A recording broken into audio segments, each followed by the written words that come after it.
నమోదైన కుటుంబాల ఆధారంగా రాష్ట్రంలో 3,54,77,554 మందిని సర్వే చేయడం జరిగింది. ఈ మొత్తం సామాజిక వర్గాల వారీగా సంఖ్య ఈ క్రింది విధంగా ఉంది అధ్యక్ష. ఎస్సీలో 61,84,319 మంది ఉండగా ఇది మొత్తంలో 17.43% ఉంది.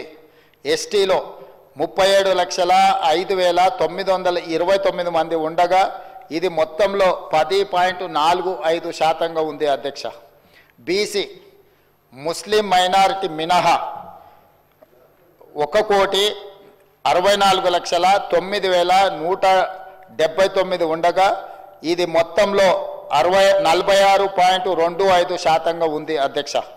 ముస్లిం మైనారిటీలో బీసీలు 35,76,588 ఉండగా ఇది మొత్తంలో 10.08% ఉంది అధ్యక్ష. ముస్లిం మైనారిటీలో ఉన్న బీసీలను కలుపుకుంటే మన రాష్ట్రంలో మొత్తం బీసీలు 56.33% ఉంది అధ్యక్ష. రాష్ట్రంలో ఈరోజు ప్రభుత్వం అమలు చేస్తున్న బీసీ రిజర్వేషన్లు ABCDE ఈ అన్ని గ్రూప్లలో 56.33% ఈరోజు బీసీ జనాభా ఉన్నదని చెప్పి నివేదిక మనకు తెలుపుతున్నది అధ్యక్ష.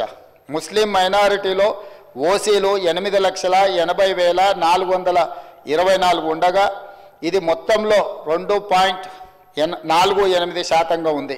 ముస్లిం మైనారిటీలో మొత్తం 44,57,012 మంది ఉండగా ఈ మొత్తంలో 12.56% మైనారిటీ జనాభా ఉంది అధ్యక్ష.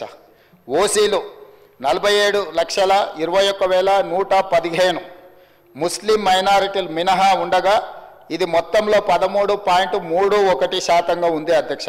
ఓసీలో ఉన్న ముస్లిం మైనారిటీలను కలుపుకుంటే మొత్తం ఓసీలు 56,01,539 మంది ఉండగా ఇది మొత్తంలో 15.79% ఉంది అధ్యక్ష.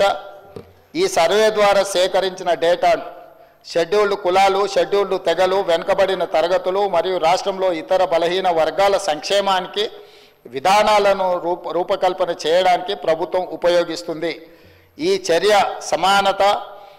సమానత వృద్ధి పట్ల ప్రభుత్వ నిబద్ధతను మరియు తెలంగాణ ప్రజల భిన్న అవసరాలను తీర్చే పద్ధతిని ప్రతిబింబిస్తుంది. ఇది డేటా ఆధారిత సమగ్రత మరియు పారదర్శకత ప్రాతిపదిక నడిచే పాలనకు నూతన